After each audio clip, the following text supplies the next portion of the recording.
हाँ, अभी कुछ लोग आ रहे हैं, आने वाले। ऐसा तो नहीं कुछ लोग सोच रहे हैं आज अंतिम दिन है, क्या सुन रहे हैं।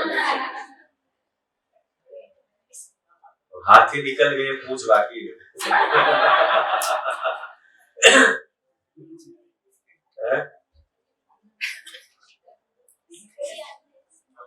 तो एक स्व मूल्यांकन प्रपत्र बनाया है, सेल्फ इवेल्युएशन फॉर्मेट। उसको आप लोग प्रिंट निकाल देंगे तो लंच में आपको दे देंगे। तो 4 पेज का है, कुल 21 क्वेश्चन है उसमें। तो उसमें 2-2 लाइन कुछ लिखना भी पड़ेगा और कुछ में केवल टिक ही लगाना। बाकी एक 50-55 क्वेश्चन का मेरे पास टूल है, वो टीडीपी के लिए बाद में मैं भेजूंगा। वो टोटल वो है, मल्टीपल चॉइस है।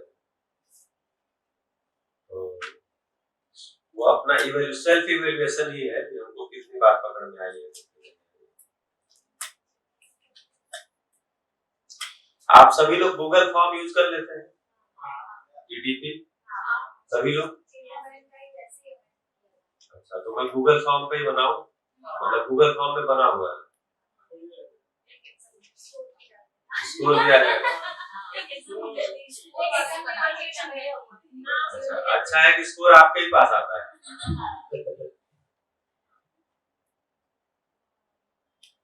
एग्जाम नहीं है ये ऐसा एग्जाम है जिसमें कोई फेल नहीं होता है। ठीक है, जैसे आप एग्जाम पास हो जाए, जिंदगी में फेल हो जाए, तो ऐसे एग्जाम का क्या फायदा। हम तो कह रहे हैं एग्जाम फेल हो जाइए लेकिन जिंदगी में पास हो। जैसे मेरे टीचर थे, वो बोलते थे कि तुम्हारा नंबर कितना आएगा, तो बोलते थे फर्स्ट डिवीजन आएगा।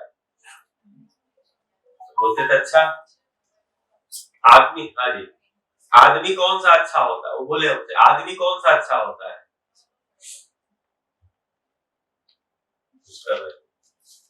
आदमी कौन सा अच्छा होता है, नंबर उसके फर्स्ट डिवीजन आए और आदमी वो 3rd क्लास का हो, वो ठीक होगा, या नंबर 3rd डिवीजन आए और आदमी 1st क्लास का हो। इन 2 ऑप्शन दिए, हमने कहा कोई तीसरा भी है, बोले नहीं अभी 2 ही है। हम कह अगर 2 है तो इसमें से दूसरा ठीक रहेगा। तो बोले अब तीसरा ऑप्शन है कि नंबर भी 1st क्लास आए, आदमी भी 1st क्लास आए। हमने कहा ये वाला बढ़िया हो, स्टूडेंट के लिए हो गया। तो कुल मिला के बड़ा आदमी कहानी जो है वो सुनाने के बाद बच्चों से बोलते हैं आपको बड़ा आदमी बनना है कि बढ़िया आदमी बनना है। बड़ा आदमी, उस कहानी की शुरुआत ही हुई है कि बड़ा आदमी बनना है। बच्चे को बताएगा बड़ा आदमी बनना है, बच्चे को भी पता है हम पढ़ के हो रहे हैं कि बड़ा आदमी बनना है। तो ये सारा कहानी सुनाने के बाद, उसमें सारे डिस्कशन के बाद हम लोग पूछते हैं बड़ा आदमी बनना है कि बढ़िया आदमी बनना है। तो ज्यादातर बच्चे बोलते हैं बढ़िया आदमी बनना है, ज्यादातर के सभी बोलते हैं बढ़िया आदमी बनना है। तो मैं लास्ट में बोलता हूँ बढ़िया आदमी बड़ा आदमी होता ही है। बढ़िया आदमी ही बड़ा आदमी होता है। अगर बढ़िया नहीं है तो कबीरदास जी ने कहा है, क्या कहा है, ऊंचा पेड़ देखा ना वो, हाँ, बड़ा हुआ तो क्या हुआ, जैसे पेड़ खजूर, पंछी को छाया नहीं फल लागे। अब उतना बड़ा हो के क्या फायदा। तो बड़ा आदमी मतलब खजूर जैसा। अच्छा, उसका फल भी दूर लगता है, तोड़ना मुश्किल है, खाना भी मुश्किल है, मशीनें आ गई है। तो मैं देख रहा हूँ उसका फल भी यहाँ बिकता है, हमारे यहाँ नहीं बिकता है। खजूर का जो पीला वाला फल है यहाँ देख रहा हूँ बिक रहा है। हाँ, हमारे यहाँ तो उसको फल को फेंक देते हैं, कोई नहीं खाता खजूर के फल को।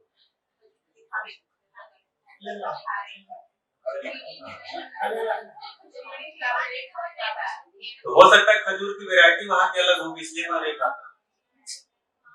अच्छा, एक और मान्यता भी है ना, न खाने के पीछे एक और मान्यता है कि हमारे यहाँ जितने खजूर और ताड़ के पेड़ हैं उसमें से ताड़ी निकाली जाती है। ताड़ी समझते हैं ना, यहाँ भी ताड़ी बोलते, क्या बोलते हैं, ताड़ी निकाली जाती है जो कि नशा करती है। तो यहाँ पर उस पर भी प्रतिबंध है कि केवल बोतल पे है। तो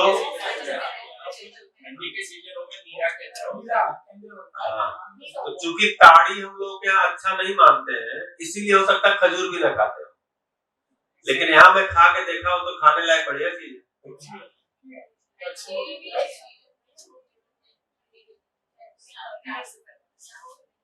हाँ, नीरा केंद्र बता रहे हैं।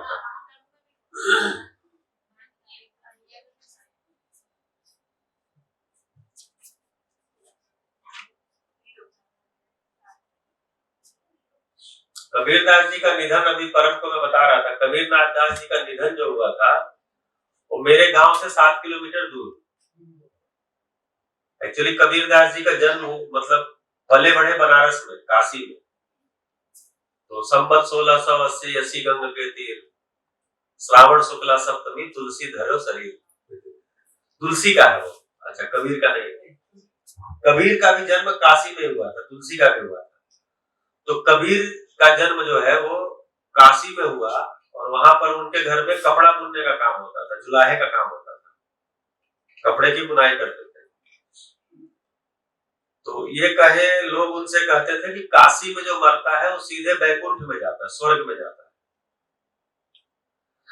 और बोले अगर काशी में नहीं मरता है, कहीं और भी मरे और उसकी हड्डियां लाके मणिकर्णिका घाट पे डाल दीजिए तो भी उसको स्वर्ग मिल जाता है। ऐसा कहा गया, मतलब स्वर्ग शरीर से मिलेगा, ऐसी मान्यता बनाई गई। मरता कौन है शरीर, कहाँ मरेगा, काशी में। तो कितना भी गंदा काम करो, काशी में मरो तो स्वर्ग हो जाएगा, ऐसा मान्यता हो गया। या नहीं मर रहे हो तो हड्डियां कम से कम लाके मणिकर्णिका घाट में डाल दो। मणिकर्णिका एक फिल्म भी बनी। तो कबीर, और एक हमारे यहाँ नदी है हमारे गांव के बगल से निकलती है, उसको बोलते हैं आमी नदी।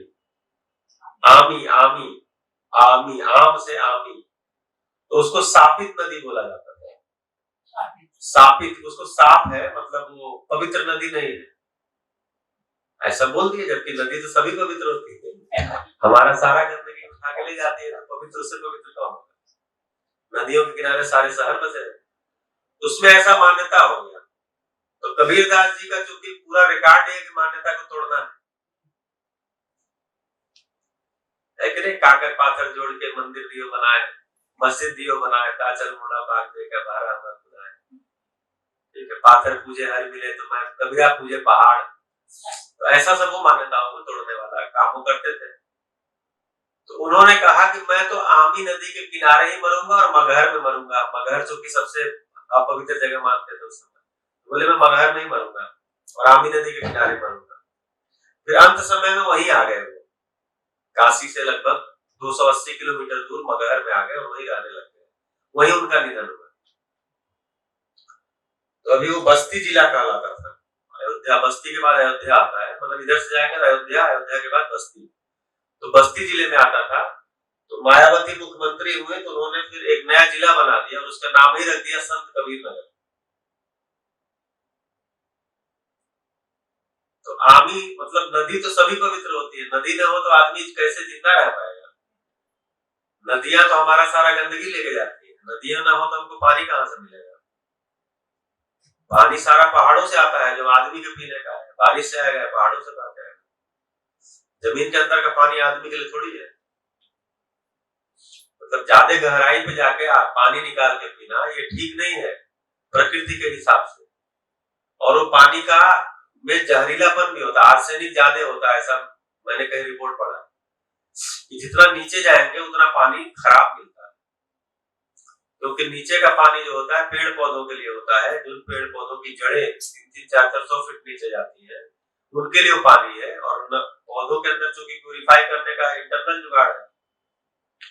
और तीसरा, धरती के जो अंदर नीचे पानी है वो धरती के ताप को नियंत्रित करने के लिए, टेम्परेचर को नियंत्रित, क्योंकि धरती के अंदर भी तो आग लगा हुआ है, तभी तो ज्वालामुखी वगैरह आती रहती है। तो उसके टेम्परेचर को नियंत्रित करने के लिए हम क्या करते हैं, 1000 फुट बोर करके सबमर्सिबल डाल दिया, उसको लगता सब हमारे लिए ही है। आदमी को लगता है जो ऊपर दिख रहा है वो भी हमारे लिए, जो नीचे है वो भी हमारे लिए। सब निकाल के खत्म कर दो। तो नीचे का पानी पीने का पानी नहीं है, आदमी के लिए पानी। ऐसा बचपन से हम लोग पढ़े हैं, सबसे शुद्ध पीने का पानी कौन सा होता है, किताबों में लिखा हुआ है, मैं भी पढ़ा हूँ, आप लोग भी पढ़े होंगे। पीने के लिए सबसे अच्छा पानी कौन सा होता है, वर्षा जल, रेन वाटर, लिखा हुआ है किताब में। यहाँ बैठे हुए कितने लोग वर्षा जल पीते हैं? आप लोग सभी पढ़े ही है ना। नर्मदा का पानी, नदी का पानी है।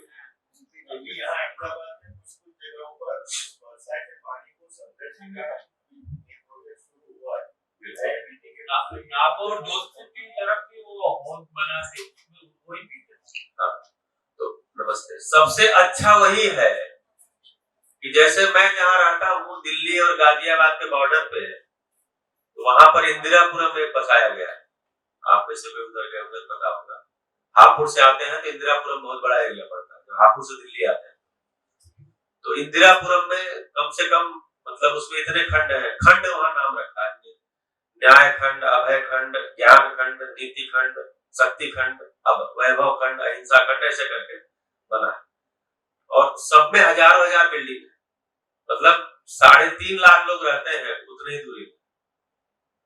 और 3.5 लाख लोग कितना पानी यूज करते हैं सोचिए। लेकिन वर्षा के पानी को इकट्ठा करके जमीन के अंदर डालने का कोई जुगाड़ नहीं। निकाल रहे 3.5 लाख लोग पानी जमीन में से, नहाने धोने, टॉयलेट बाथरूम के लिए, ठीक है, बर्तन धुलने के लिए निकाल रहे पानी लगातार। कार धुलने के लिए ही पता नहीं कितना पानी लगता है। अभी जो अगर कोई इंजीनियरिंग करना चाह रहा हो या किया हो, तो उसको सबसे बड़ा इंजीनियरिंग में काम ये करना चाहिए कि कार को कैसे बिना पानी के धुला जाए, ये निकालना पड़ेगा, क्योंकि कारों की संख्या बढ़ रही है।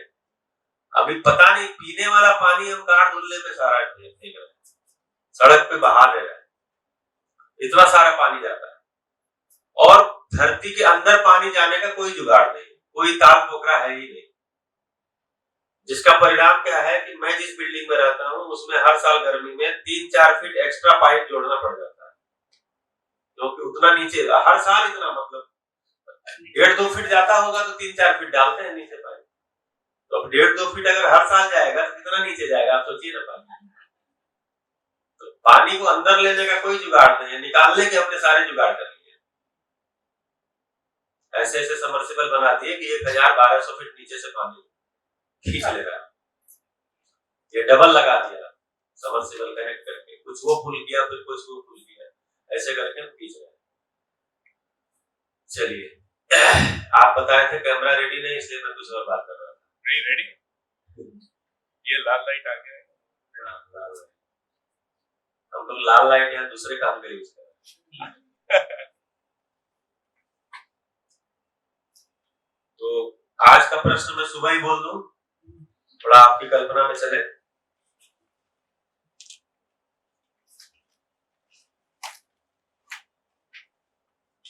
ये बहुत शार्ट टर्म प्रश्न है आज का,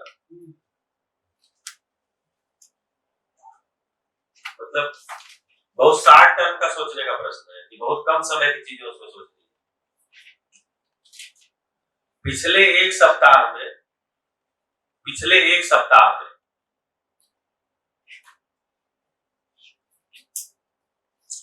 आपको अपने लिए समाज से क्या क्या सहयोग व सुविधाएं मिली। पिछले एक सप्ताह में आपको अपने लिए समाज से क्या क्या सहयोग व सुविधाएं मिली।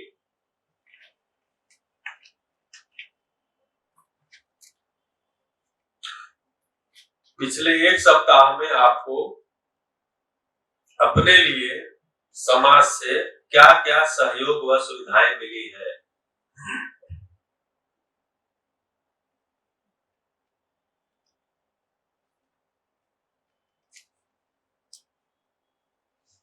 सूची बनाएं।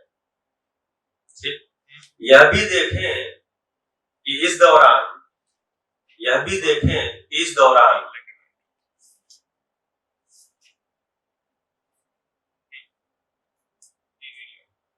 आपने अपने कर्तव्य का निर्वाह कितनी ईमानदारी से किया है।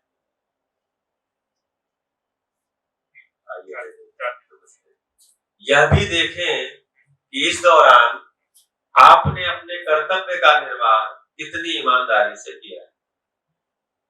बस एक सप्ताह का ही अपना इवैल्यूएशन करना कि पिछले एक सप्ताह में मेरे लिए समाज से क्या सहयोग और सुविधाएं मिली है और इस दौरान मैंने जो भी मेरा कर्तव्य है उन कर्तव्य का निर्वाह कितनी ईमानदारी से किया। बस ये बताना नहीं है आपको, ये आपके लिए सेल्फ इवैल्यूएशन बताना ही नहीं, क्योंकि जब बताना नहीं रहता है तब आप ईमानदारी से मूल्यांकन करते हैं। बताना है तो आप कुछ न कुछ उसमें पेंट पॉलिश कर देते हैं, फिर वही होगा क्या हाल है क्या बता रहे हो, हाल कुछ और है बता कुछ और है, इसलिए बताना ही नहीं है। दूसरा प्रश्न है कि आपने अपने कितने कर्तव्य का पालन किया। इस दौरान आपने बोल दीजिए, आपने अपने कर्तव्यों का पालन कितनी ईमानदारी से किया। इस दौरान मतलब जब जिस दौरान आपको समाज से सहयोग और सुविधाएं मिली है उस दौरान आपने अपने कर्तव्य का पालन कितनी ईमानदारी से किया।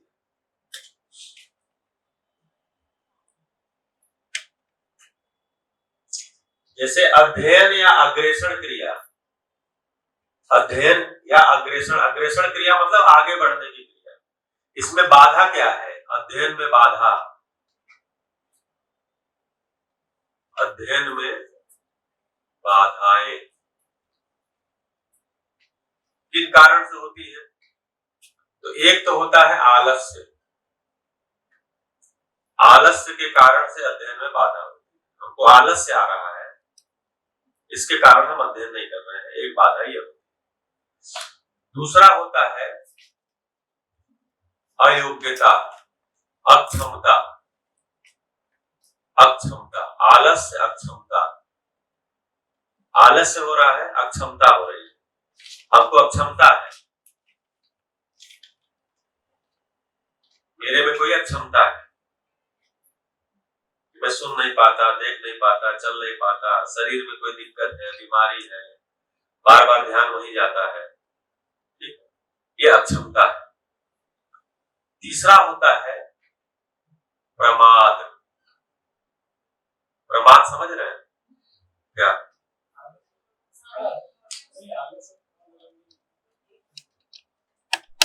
आलस्य और प्रमाद में क्या अंतर है।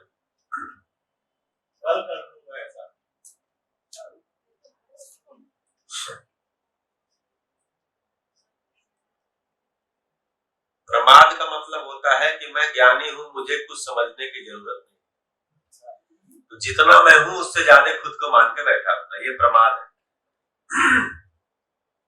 मुझे कौन समझाए।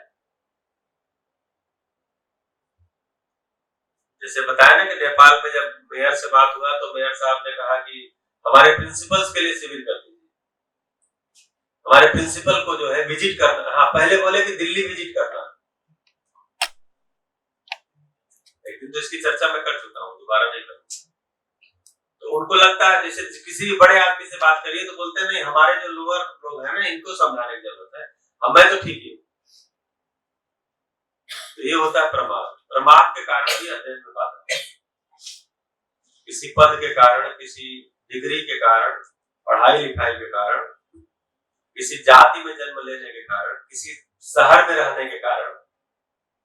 अब जैसे मैं अहमदाबाद में रहता हूं और मुझे सुदूर कोई जंगल में जनजाति का कोई व्यक्ति आया और हमको बताने लगे तो हमको लगा ये हमको क्या बताएगा, ऐसा मैं मान लिया ये प्रमाद है, क्योंकि वहां पर भी बैठा हुआ व्यक्ति ज्ञान संपन्न हो ही सकता है ना, क्योंकि ज्ञान ऐसी चीज है जो जगह के अनुसार, कद के अनुसार, जेंडर के अनुसार, क्या खाता पीता है उसके अनुसार कोई उस पर फर्क नहीं पड़ता, ज्ञान किसी को भी हो सकता है।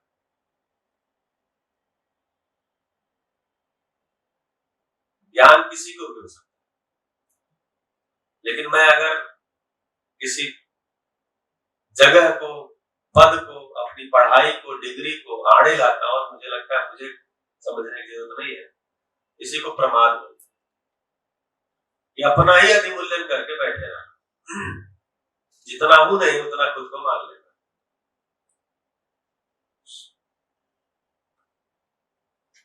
तो हमने चेहरे ठीक करने के उपाय कर लिए, हमने कपड़े ठीक करने के उपाय कर लिए, हमने घर साफ सुथरे करने के उपाय कर लिए, और उसमें हमारी मास्टरी भी हो गई है। लेकिन एक संबंध हम गिला शिकवा शिकायत मुक्त नहीं जी पा रहे हैं। एक संबंध हमारे पास नहीं है कि मैं गिला शिकवा शिकायत मुक्त जी पाऊं। एक संबंध एक दिन भी जी पाऊं गिला शिकवा शिकायत मुक्त, ऐसी हमारी योग्यता नहीं है। फिर भी हमें लगता है कि मैं बहुत बड़ा आदमी, फिर भी मुझे लगता है मैं बहुत बड़ा, इसको बोलते हैं प्रमाद। तो ये तीनों चीजें जो है ये अध्ययन में बाधा है। ये तीन अगर है या तीनों में से कोई एक है तो आप अध्ययन तो नहीं कर सकते। मैं भी बोलूं तो मैं अध्ययन नहीं कर सकता। आलस्य है, आलस्य मतलब थोड़ी देर बात कर लेंगे, अच्छा इस बार अध्ययन बिंदु शिविर है, अच्छा ठीक है कोई बात नहीं, आगे भी तो होगा, बाद में कर लेंगे। इस बार थोड़ी हमारी कोई दिक्कत है, इस बार मुझे छुट्टी की प्रॉब्लम है, ये है वो है। दिक्कत तो हमेशा रहेगी क्योंकि संबंध तो हमेशा आपके साथ है। तीन बाधा में अक्षमता को क्षमता में परिवर्तन कर सकते हैं, लेकिन वो दोनों को नहीं कर सकते। वो दोनों माइंडसेट है, माइंडसेट वो तो कार्य से भी हो सकती है। अक्षमता को तो हम ठीक कर सकते हैं, मशीन लगा सकते हैं, इलाज करके कर सकते हैं, सर्जरी करा सकते हैं, इन्वॉल्व होकर भी विद्या में लगा के इन्वॉल्व हो जाए कि मतलब ठीक है। बहुत सारे लोगों का शरीर ठीक नहीं काम कर रहा है, फिर भी अध्ययन में लगे हैं क्योंकि उनका ध्यान अध्ययन पे है, शरीर के दर्द पे कम है, तो भी माइंडसेट ही एक्चुअली आता है। ठीक है, तो कुल मिलाकर के माइंडसेट का ही मामला है, ये आलस्य है। अच्छा आज तो थोड़ा सो लिया है, कोई बात नहीं, कल जरूर अध्ययन करेंगे सुबह।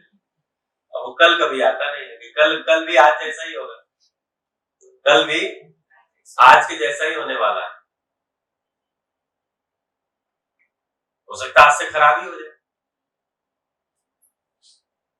तो हमारे मित्र हैं बोलते हैं कि जब मैं सोचता हूं कि कल मैं सुबह जल्दी जगूंगा, ठीक 4 बजे जग जाऊंगा और एक्सरसाइज व्यायाम करूंगा और पठन भी करूंगा, कुछ करूंगा, कल से शुरू कर दूंगा। बोले सोच के जिस दिन मैं सोता हूं उस दिन मुझे 12-1 बजे तक नींद ही नहीं आती। उसके बाद सुबह जगने का प्लान फेल हो जाता है। तो अब ये भी आलस्य ही है, अगर हम 1 बजे तक भी जगे तो भी 4 बजे जग जाए तो भी जग सकते हैं। एक दो दिन नहीं सोने से कुछ नहीं होता है। जैसे लोग बोलते हैं नहीं, जैसे डॉक्टर बोलते हैं नींद पूरी होना बहुत जरूरी है, तो नींद पूरी होना जब वो कह रहे हैं ना 365 दिन में 200-250 दिन नींद पूरी हो जाए वो ठीक है। हमको लगता नहीं डॉक्टर ने कहा है तो रोज नींद पूरा, अरे किसी दिन 2 दिन नहीं भी सोएंगे तो ऐसा नहीं कुछ हो जाने वाला। अपने जो सनातन परंपरा है उसमें एकादशी व्रत रखा गया। एकादशी व्रत का उपयोग क्या था, मतलब जो प्राचीन पुराने समय में रहते थे, मैं चूंकि बचपन से व्रत रहता हूँ, छोटा था तब से, पता नहीं बाबा जी बोले तब से रहता हूँ। अब मुझे अच्छा लगता है 15 दिन में एक बार बड़ा शरीर हल्का रहता है। तो उस विधान उसमें जब बताए तो उसमें विधान कड़ा है, उस विधान के अनुसार रहना मुश्किल है। तो 15 दिन में शरीर को पूरा उल्टा कर दीजिए, मतलब आहार लेना नहीं है और पूरी रात जगना है, वो भी विधान है उसमें, रात का जागने का विधान। तो हमने पूछा कैसे, तो बोले कि जैसे मोटरसाइकिल हम सर्विसिंग कराते हैं, तो मोटरसाइकिल की सर्विसिंग कराते हैं तो सारा मोबिल वोबिल सब पलटी करना पड़ता है ना, निकालना पड़ता है, फिर धुल धाल के नया पड़ता है, वही पूरा उल्टा कर देना। तो इसमें ऐसा नहीं है कि आपको रोज ही सोना है, रोज सोते तो आज तक कुछ किए नहीं, तो कभी कभार जग भी लिया जाए, 1-2 रात जग भी लिया जाए, कोई दिक्कत नहीं है। जगेंगे 2 रात 4 रात जग लेंगे तो और अच्छी नींद आएगी 2-3 दिन। तो मैं नहीं कह रहा हूं आप जगिए, लेकिन आलस्य जो है ये हमारे अध्ययन में बाधा है, अक्षमता भी बाधा है और प्रमाद सबसे बड़ी बात है। और इसको सपोर्ट कौन करते हैं, इन दोनों को, पावर्ड बाई, आजकल प्रचार आता है ना पावर्ड बाई, तो पावर्ड बाय पूर्वाग्रह और पूर्वाभ्यास, पूर्वाग्रह और पूर्वाभ्यास, जो हमारा आज तक के जीने का अभ्यास है, या हमने बहुत कुछ चीजें मान रखा है, वही गुबरेले वाला गोबर तो वो हम दबाए हुए हैं। तो उसके कारण हमको कोई अध्ययन कोई जरूरी चीज लगती नहीं है। तो इसके कारण भी हमको आलस्य होता है, प्रमाद होता है। हमको कोई पूर्वाग्रह है या हमारा कोई जीने का अभ्यास है, हम उससे निकलना नहीं चाहते। हमको लगता है हम ठीक है, आप हमको तंग मत करो, मैं ठीक हूं, आप तंग मत करो, मैं पहले से तंग हूं। कुछ लोग ऐसे हैं जो मिल जाते हैं हमको, तो बोल ही देते हैं, भाई देखो ठीक है, आप जो कह रहे हो अच्छा है, मुझे कम से कम तंग मत करो, मैं पहले से बहुत तंग अपना बात अपने पास रखो, आपकी बात अच्छी होगी कोई बात नहीं, लेकिन मुझे तंग मत करो। तो ये पूर्वाभ्यास है, पूर्वाभ्यास और पूर्वाग्रह, ये बात है।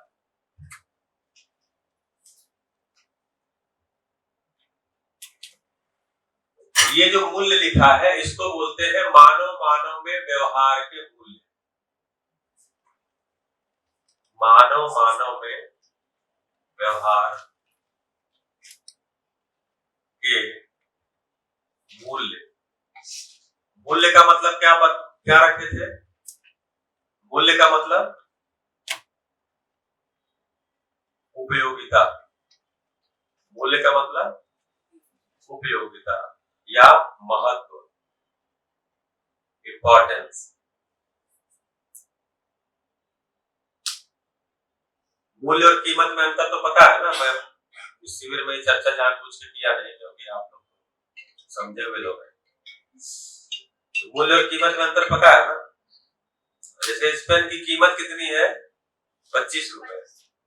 इसका मूल्य क्या है? लिखने के काम आता है। इसकी कीमत पहले हो सकता 10 रुपए रही हो, लेकिन मूल्य क्या था? लिखने के काम आता था। अभी 25 रुपए है तो भी क्या है? कल को 100 रुपए का हो जाएगा तो भी क्या होगा? लिखने के काम है। ये तो अभी हम पेन ही बताते रह जाते हैं, देखो जी मेरा पेन 150 रुपए का, किस काम आएगा? लिखने के काम है। इसके लिए हैप्पीनेस में एक छोटी सी कहानी रखा है तीसरी क्लास में, कि एक बच्ची है, वो स्कूल में कोई महंगा पेन लेके आई और सब बच्चे जा जाके उसका पेन देख रहे हैं। तो एक बच्ची है, वो उस पेन को ऐसे ललचाए हुए बार बार देख रही है। तो उसकी टीचर आती है, बोलती बेटा क्या देख रही हो? तो बोलती नहीं मैडम कुछ नहीं। तो फिर उसको बुलाती है, बोलती क्या देख रही हो? बोले वो उसका पेन है ना, बहुत अच्छा पेन है उसका, और वो पैसे वाली है, उसको इतना महंगा पेन उसके मम्मी पापा ने दे दिया। हमारे यहाँ तो इतना पैसा नहीं, हम इतना महंगा पेन नहीं खरीद सकते। तो बोली अच्छा। तो फिर टीचर उस दिन कुछ बातचीत की और चली गई। दूसरे दिन उन्होंने कहा कि आज क्लास के अंदर हैंड राइटिंग कंपटीशन होगा, हैंड राइटिंग की प्रतियोगिता होगी। तो उन्होंने करा दिया। तो हैंड राइटिंग की प्रतियोगिता में, क्योंकि ये जो बच्ची थी जो पेन देख के ललचा रही थी, इसकी हैंड राइटिंग अच्छी थी, मैडम को पता था, टीचर को पता था। तो वो जब प्रतियोगिता हुई तो उसमें सबसे अच्छी इसकी राइटिंग निकली। तो इन्होंने बुला करके कहा कि बेटा तुम्हारी हैंड राइटिंग सबसे अच्छी है, किस पेन से लिखी हो? तो बताइए इस पेन से। बोले अच्छा, ये पेन तो सस्ता है और उसका पेन कितना महंगा है, उसकी हैंड राइटिंग तो ठीक नहीं निकली। तो पेन का मतलब क्या होता है? उससे लिखने का ही काम आना। तो लिखने वाला बड़ा है या पेन बड़ा है? तो लिखने वाला कितना स्किल लगा पा रहा है वो वैल्यू है, पेन कितना महंगा उससे मतलब नहीं होता। तो बोले जी हमें आज पहचान में आ गए। तो अभी हम कीमत बताने में लगे हुए। कीमत कितना भी हो भाई, कितना भी महंगा कपड़ा हो, उससे शरीर अगर नहीं ढक रहा है तो उसका क्या मतलब? कपड़ा किस लिए होता है? बोलते हैं जी 2 रोटी खाने को मिल जाए और तन ढकने के लिए कपड़ा। अब तन ढकने का कपड़ा मिल गया और इतने पैसे आ गए हमारे पास कि महंगे से महंगा कपड़ा खरीद सकते हैं, और महंगे से महंगा कपड़ा खरीद के ले आ रहे हैं और उससे तन ढक ही नहीं रहा है। अब वो कपड़ा है कि नहीं है, मतलब तन ढक नहीं रहा, तो फिर उसको महत्व उसका क्या है, उसकी वैल्यू क्या है। कह तो रहे तन ढकने के लिए, लेकिन तन नहीं ढक रहा है तो उसकी उपयोगिता फिर, तो कीमत तो उसकी महंगी हो गई, लेकिन उपयोगिता तो सिद्ध ही नहीं हो रही है, वैल्यू नहीं है उसकी, कीमत है केवल। आज से 25 साल पहले 1 रुपए में 1 रोटी मिलती थी। अगर रोटी कोई खरीद के खाए होंगे तो 1 रुपए में 1 रोटी मिलती थी। और मान लीजिए मेरा 2 रोटी से पेट भरता था, तो कितने रुपए में पेट भर गया मेरा? 2 रुपए। तो 2 रुपए में 2 रोटी लिया और पेट भर गया। आज 10 रुपए की 1 रोटी मिलती है तो भी मेरा 2 रोटी में ही पेट भरता है, लेकिन कीमत कितना देना पड़ा? 20 रुपए। तो क्या चीज बढ़ा? उसकी उपयोगिता बढ़ी या कीमत बढ़ी? कीमत बढ़ी, उपयोगिता तो नहीं है। तो किसी भी वस्तु में किसी के साथ हम जोड़ देते हैं, इसकी जब चर्चा कर रहे हैं तो इसी के साथ जोड़ देते हैं। जो प्राकृतिक चीजें होती है उसको वस्तु बोलते हैं। वस्तु, जो वस्तु होते हैं इनमें भी मूल्य होता है, वस्तु मूल्य। वस्तु मूल्य, ये वस्तु मूल्य 2 प्रकार का होता है, उपयोगिता और कला। उपयोगिता और कला। किसी भी प्रकृति की वस्तु में, प्राकृतिक वस्तु में उपयोगिता होती है और कला होती है। जैसे आप एक कुर्सी पे बैठे हुए हैं, वो किस काम आ रही है? बैठने के। मैं एक कुर्सी पे बैठा हुआ हूं, ये किस काम आ रही है? बैठने के।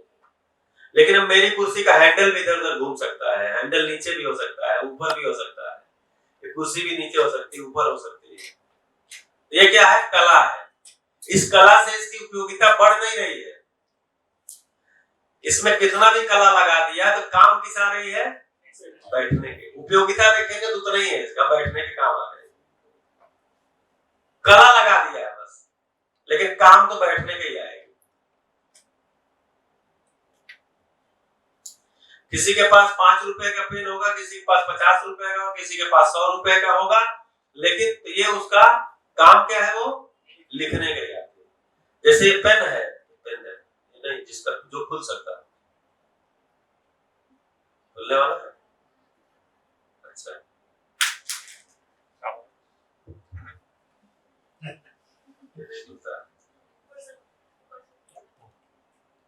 कोई आसान देखिए तो खुल जाए। वही खुल जाएगा आपके हाथ में। अच्छा, यहाँ से खुलेगा? आपके हाथ आ रहे खुल जाएगा, वही खुल जाएगा। नहीं, लेकिन उसको उसमें रिफिल नहीं है ना रिफिल। अरे वो तो हाथ में लग जाएगा निकाल। ठीक है, इसमें ये क्या है? अच्छा, इसका एक और कला लगा दिया।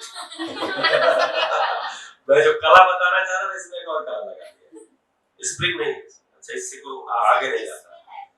ठीक है, तो जैसे जो पेन है, इस पेन में लिखने का काम क्या करता है? रिफिल। एक पेन किस काम आएगा? लिखने के। तो लिखने का काम किसका है? इस रिफिल का। रिफिल के अंदर इंक का, रिफिल के अंदर जो इंक है उसका काम है लिखने का। तो इंक एक किसी कटोरे में लेके आइए और मैं उसको उंगली में डुबा डुबा के लिख दूंगा। लिखने का काम तो इंक का ही है। यहाँ कटोरे में एक इंक रखी है लिक्विड, और मैं उसमें उंगली डुबा डुबा के बोर्ड पे लिखता रहूंगा। लिखने का काम आ रहा है। इंक की उपयोगिता है लिखना। तो किसी ने कहा नहीं, उसमें दिक्कत है, आपका हाथ भी गंदा होगा और कटोरे का गिर के फैल भी सकता है और लिखने में टाइम भी लगेगा, बार बार डुबाना लिखना। तो बोले फिर क्या करें? बोले इस इंक को एक नली में भर देते हैं, एक नली में उसको फिल कर देते हैं और आगे एक मेटल का कुछ लगा देते हैं, ऐसा जुगाड़ कि वो इंक इसमें आता रहेगा और आप लिखते रहेंगे। तो अब ये रिफिल बना दी तो मुझे बहुत अच्छा लगा। वाह क्या बात हो गई, बार बार डुबाना भी नहीं है, गिरने का भी खतरा नहीं है। तो मैं इससे लिखने लगा। तो लिखने लगा तो चूंकि फिजिक्स जो लोग पढ़े होंगे तो उसमें एक नियम है कि जो प्रेशर है वो एरिया पे डिपेंड करता है। जितना कम एरिया होता है उतना ज्यादा प्रेशर लगता है, जितना ज्यादा एरिया होता है उतना कम प्रेशर लगता है। इसीलिए कीलें जो होती है नुकीली होती है।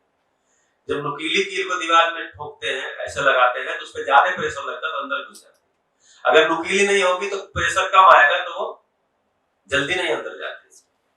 तो अब देखेंगे तो इसमें क्या हो रहा है, रिफिल से हम लिख रहे हैं तो 1-2 पेज लिखने के बाद हमारी उंगलियों में दर्द हो जा रहा है। क्योंकि इसका ये पतला है तो मेरे उंगलियों पे प्रेशर ज्यादा आ रहा है, तो ग्रिप नहीं बन रही है, तो लिखते लिखते दर्द हो रहा है।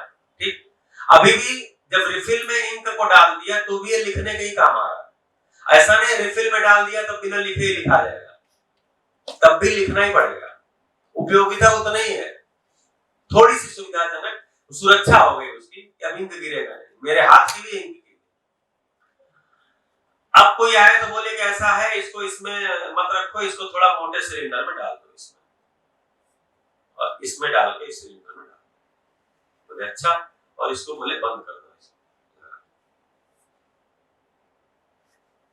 अब बोले अब पकड़ के देखो, तो अब भी ये लिखने के ही काम आएगा। ऐसा नहीं कि इतना सब कर दिया तब ये कुछ और करने लग जाएगा। अब भी इसकी उपयोगिता कितनी है, लिखने के ही काम आएगा। क्या हो गया, मेरे हाथों की सुरक्षा बढ़ गई और लिखने में थोड़ा सहयोग ज्यादा हो गया। तो जो सुरक्षा और सहयोग को सपोर्ट करे उसको कला मूल्य बोलते हैं। कला से उपयोगिता नहीं बढ़ती, कला से उपयोगिता नहीं बढ़ती, केवल उससे सुरक्षा और सहयोग बढ़ जाता है, बस। अब किसी ने कहा इसका कह दो, अब किसी ने कहा कि ये पेन है, इसको आप ले जाएंगे तो कहीं लग सकता है इससे, तो बोले इसको बंद कर दो। आप कहीं भी रखो, कैसे भी घुमाओ, कहीं भी रखो, ये इससे कुछ तो और इसकी सुरक्षा बढ़ गई, मेरी भी सुरक्षा बढ़ गई, लेकिन अभी भी ये लिखने के ही काम आए। फिर किसी ने कहा ढक्कन में हुक लगा देते हैं, अब क्या होगा, पेन इसको आप पॉकेट में लगा सकते हैं। यहाँ पर किसी का पॉकेट नहीं है तो यहाँ पर भी लगा सकते हैं। अच्छा, इससे क्या हो गया, इससे अब हम कहीं इसको कैरी कर सकते हैं आसानी से, लेकिन तब भी इसकी उपयोगिता क्या है, अब सारा कला लगा दिया और इसमें से इंक हटा दिया बोले अब लिखो, तो केवल कला रहने से कुछ भी नहीं होता। उपयोगिता ही मूल चीज। ले लो पेन, नहीं तो और पेन ले। तो उपयोगिता ही मूल चीज है, मूल काम उपयोगिता ही है। कला केवल उसमें सहयोग करता है और उसकी सुरक्षा करता है। जी,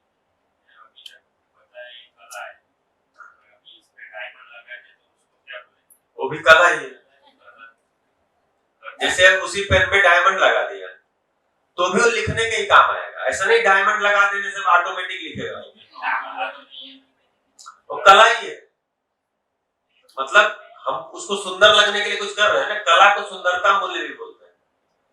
कला मूल्य को सुंदरता मूल्य भी बोलते हैं। सुंदरता मूल्य, तो सुंदरता बढ़ा दिया बस, उससे कुछ होना नहीं है, होना तो लिखना ही उसका मेन उद्देश्य है।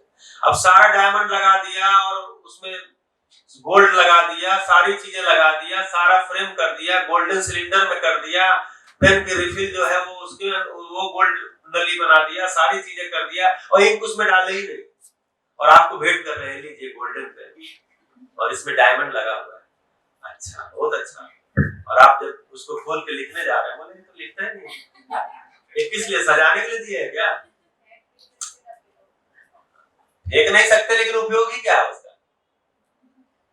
फेंक नहीं सकेंगे क्योंकि महंगा है, उपयोगी क्या है?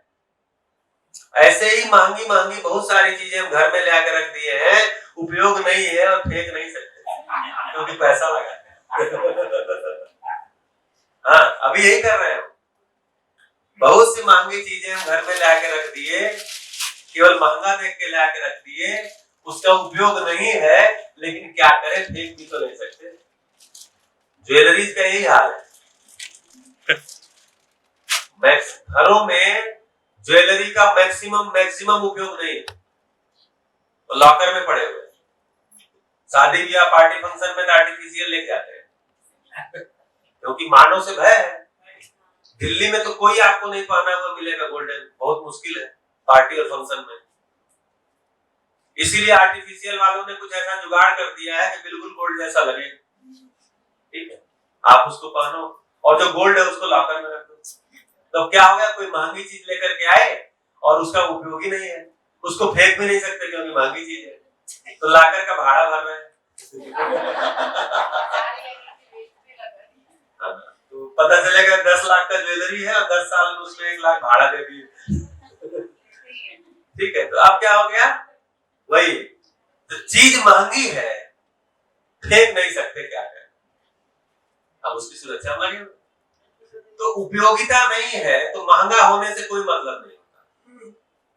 उपयोगिता नहीं है तो कोई चीज महंगी हो तो उसका कोई मतलब नहीं होता। उपयोगिता है और महंगी है तो कोई दिक्कत नहीं है, उपयोगिता तो है, कम से कम उपयोग तो कर रहे हैं, लेकिन महंगी है केवल, उपयोगी नहीं है।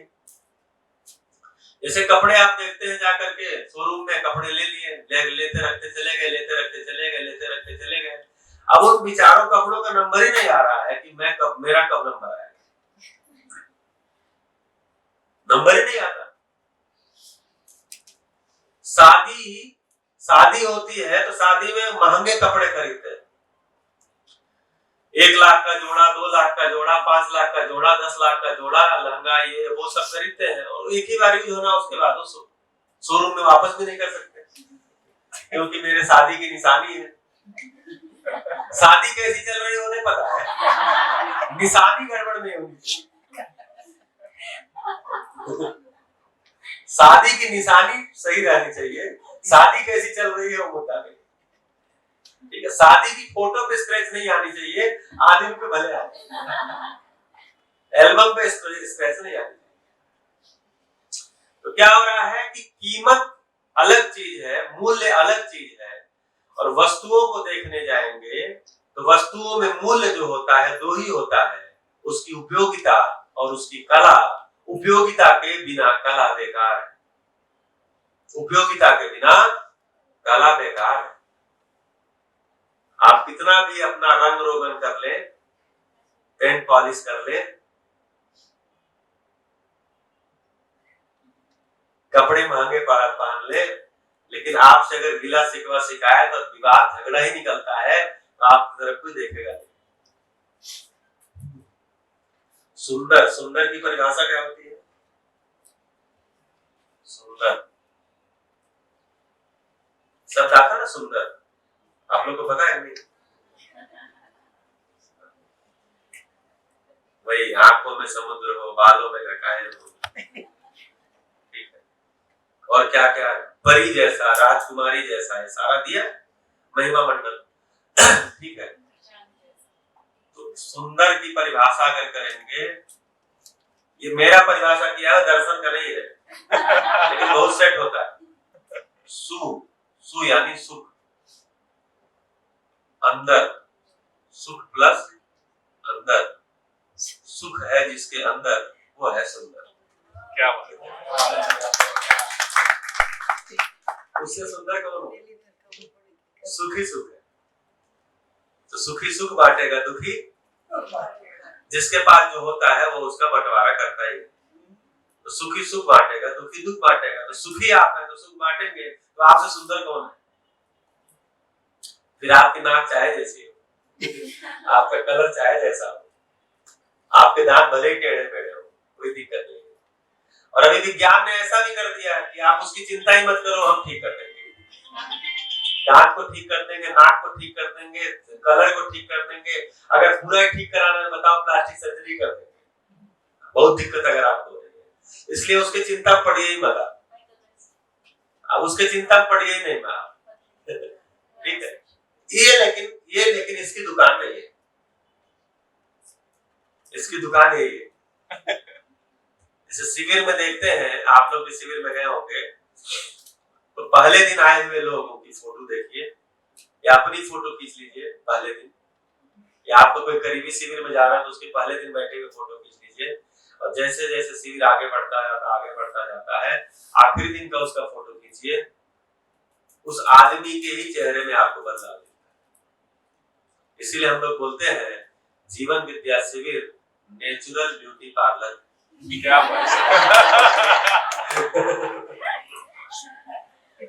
अंदर वाले सुख को बढ़ाता है, और जब अंदर वाला सुख बढ़ता है तो आपके चेहरे से वो निकलता ही है, चेहरा का रंग कैसा भी है, और सामने वाले को वही वाला सुंदरता चाहिए, वही वाला सुंदरता चाहिए। अगर रूप में सुंदरता होता तो रूप में सुंदरता अभी कहां पर है, ज्यादा सुंदर रूप बनाने का कंपटीशन कहां पर है, बॉलीवुड में सेलिब्रिटी जितने हैं, और वहां क्या हाल है हम देख रहे हैं। हर महीने एक सुसाइड, हर महीने एक सुसाइड। क्या चीज हो रहा वहां? अगर रूप सुंदर था, रूप ही सुंदरता थी और सुंदरता ही उपलब्धि थी, तो हर महीने एक दो सुसाइड हो रहे हैं।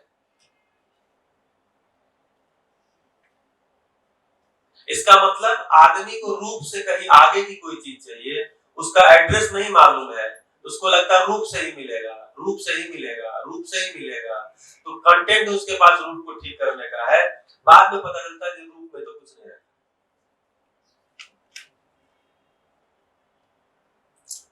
तो आदमी स्वयं में सबसे सुंदर इकाई है इस प्रकृति की। जो नेचर है, उस नेचर में सुंदरतम इकाई मानव है, सुंदरतम।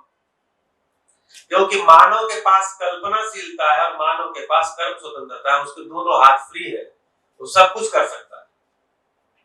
तो सुंदरतम इकाई मानव। हम सुंदर के अंदर सुंदर ढूंढने निकल गए। जो सुंदर था, उस सुंदरता को कैसे मेंटेन किया जाए, रखा जाए, वो हमको पता नहीं था। तो हमको लगा रंग रूप की सुंदरता चाहिए, तो हम उसमें चले गए। तो सुख है जिसके अंदर, वही सुंदर है।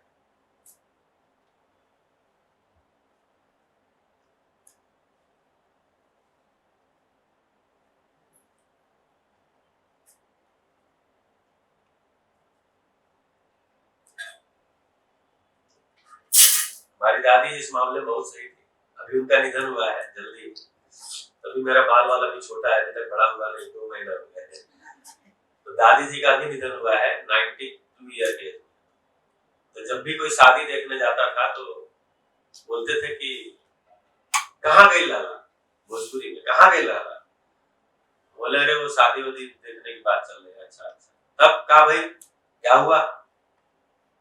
बोले वो लड़की देखने के लिए लोग आ रहे थे। अच्छा, क्या लड़की को देखोगे? तो करे ये लोग जाएंगे देखने। बोले क्या चीज देखेंगे? लड़की के कान है कि नहीं, नाक है कि नहीं, आंख है कि नहीं, इतने तो देखना है। और क्या देखना है? हाथ है कि नहीं, यही तो देखना, और क्या देखना है? तो बोले अरे सुंदर है कि नहीं है। क्या सब सुंदर तो आई है, इनका कौन सा व्यवहार अच्छा है? अपने लोगों को बोल देते। वो बहुत स्ट्रेट फॉरवर्ड बोलते थे, बहुत स्ट्रेट फॉरवर्ड बोलते थे। सामने ही बोल देते थे क्या सुंदर सुंदर तो आई है, किसी का व्यवहार अच्छा है? कीरत, हमारे कीरत, किसी का कीरत अच्छा है? तो बोलते देख लो आंख है कि नहीं, कान है कि नहीं, नाक है कि नहीं, हाथ है कि नहीं, हो गया, यही देखना, और क्या देखना है?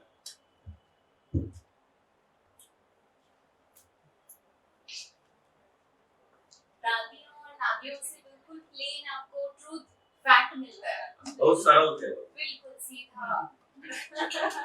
जैसे मैं ब्राह्मण परिवार से हूँ और कट्टर ब्राह्मण परिवार, मतलब शुक्ल ब्राह्मण जो होते हैं, शुक्ल लोग, सरयुपारीण जो ब्राह्मण होते हैं शुक्ल, तो इनका गर्ग गोत्र होता है। तो हमारे यहाँ कहावत कही जाती है नीचे गर्ग ऊपर स्वर्ग, मतलब गर्ग से बड़ा कोई नीचे है ही नहीं आदमी, इतना बड़ा ब्राह्मण परिवार माना जाता है। लेकिन मैं अपने परिवार में दादी जी को देखता हूं कि दादी जी कभी भी जातिवाद करते दिखी नहीं हमारे घर। मेरी दादी जी, मतलब जो लोग हमारे गांव में हर जाति के लोग हैं, हरिजन भी है, यादव भी है, कपड़ा वाला बर्तन बनाने सब जाति के लोग हैं। अगर कोई आ गया तो अगर कोई बोला तुम वहां बैठ, तो दादी बोलती क्यों वहां बैठ, यहाँ हमारे पास आ बैठ, क्या लगा है तेरे शरीर में? हाँ मांस वांस खाए होगे तो दूर बैठो। इससे उनको थोड़ी दिक्कत थी, बोलती मांस वांस खाए होगे दूर बैठो। तो उनको पता है ये भी हम जो खाते हैं वही खाता है, पास में भी खाते हैं, उनके किचन में जाके बैठ के खा लेते। तो मैंने हमारे अंदर जो जाति को लेकर के कोई भेद करने का नहीं आया, अपनी दादी जी को देखकर कभी भी उनके अंदर जाति को लेकर के कोई मामला आया ही नहीं। इसीलिए हमारे घर में हमारे बाबा जी गांव के सरपंच होते थे, हमारे ताऊ जी गांव के सरपंच रहे, हमारे चाचा जी रहे, उसमें सबसे बड़ी भूमिका हमारे दादी जी की थी। क्योंकि हमारे यहाँ अनुसूचित जाति जिसको कहते हैं उनका वोट सबसे ज्यादा है गांव में, और दादी जी सबके घर में हर हाल जानती थी। और चुनाव के समय सबके घर में जाके बैठ जाती थी, बोलती थी चुनाव लड़ रहे हैं, पता है ना? हाँ, उनको मौसी बोलते थे सब। पूरे गांव के लोग हमारी दादी जी को छोटे बच्चे से लेकर बड़े तक मौसी बोलते थे। तो बोलते हाँ मौसी पता है, तो अकेले दम पे सबको जितवा देते थे। क्योंकि कोई भेद हमने गांव के किसी भी जाति के व्यक्ति के साथ उनको लगता था सब घर के ही है, ऐसा लगता था। हर आदमी को लगता था उनके हमारे घर के। आगे बैठा नहीं, खाना खाया हो, सही बोलो, खाना खाया हो, देखो कुछ खाना है लाओ। मतलब आते ही पूछना खाना पानी ये वो, झूठ मत बोलना, खाए नहीं होगा बताओ, नहीं होगा तो बन जाएगा। तो इस तरह से जैसे घर का सदस्य हो, तो ये मैं उनको देखा हूं। तो बाबा जी को के साथ तो कम मेरा रहा अभ्यास, 4-5 साल का ही रहा। होश में संभाला 80 में और 84 में उनका निधन हो गया। तो 4-4.5 साल, मतलब 4 साल ही में उनको याद है मुझे। लेकिन दादी जी का तो अब तक थी वो, तो बहुत सारा मेरे अंदर उनको देख के ही नहीं वो सारी चीजें।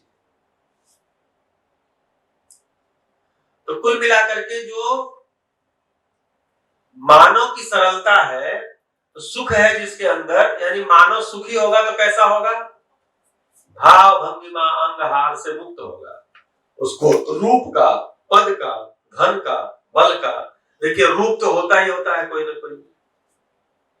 यहाँ भी जितने लोग बैठे सबका कोई रूप है। रूप का मतलब आकार, आयतन, घनत्व, इसी को रूप बोलते हैं। कोई आकार है, कोई आयतन है, मतलब कुछ जगह घेर रहे हैं, और कोई डेंसिटी है शरीर की, सघनता है। किसी किसी के अंदर डेंसिटी कम ही है, बोलते हैं तुम्हारे हड्डी की डेंसिटी कम हो गई है, ब्रिटाइल हो गया है। तो हर आदमी जो यहाँ बैठा, तो हर आदमी का कोई कोई रूप होता ही है। किसी ने किसी पद को धारण किया ही है, कुछ नहीं तो जो माने परिवार में संबंध, उसी में कोई पद है। धन कुछ न कुछ है ही, बल कोई न कोई है ही आदमी का।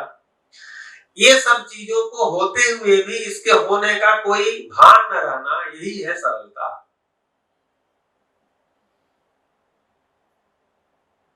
यही है सरलता।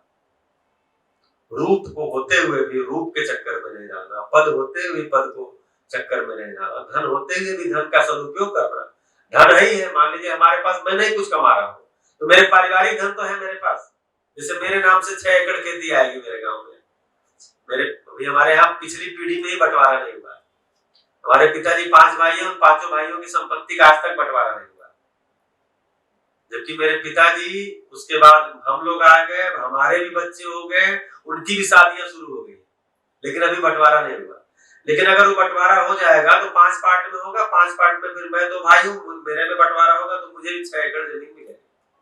तो धन है कि नहीं मेरे पास? तो धन है ही है, जमीन भी तो धन है। तो धन है, पद है, रूप है, बल है, मैं भी बल है ही है कुछ ना कुछ, तभी तो मैं कुछ कर पा रहा हूँ, दिन भर बोल पा रहा हूँ। बल नहीं होता दिन भर कैसे बोलूं? तो बल भी है, धन भी है, रूप भी है, पद भी है, हर आदमी के पास है। थोड़ा होगा ज्यादा होगा, थोड़ा होगा ज्यादा होगा। तो ज्यादा है तो भी पता नहीं चल रहा है, थोड़ा भी, जैसे थोड़े वाले उसी को लेकर रो रहे हैं, मेरे पास तो धन नहीं है जी, क्या करूं, मेरे पास तो साधन नहीं है जी।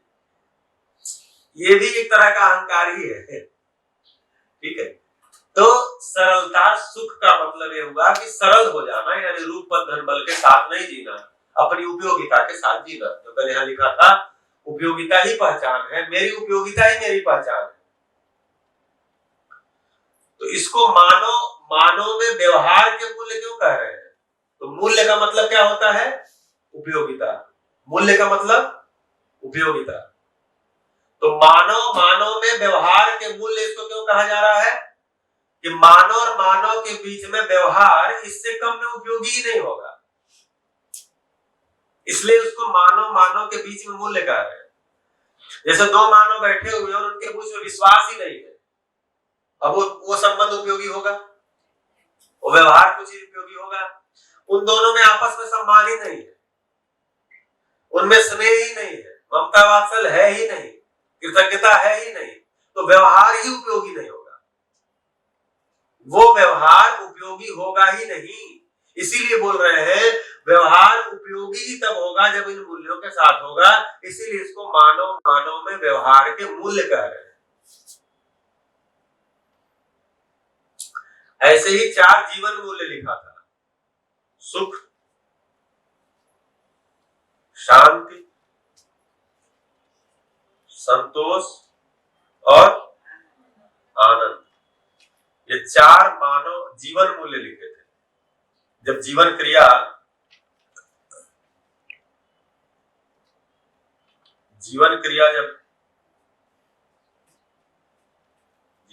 का जब चार्ट बनाया था,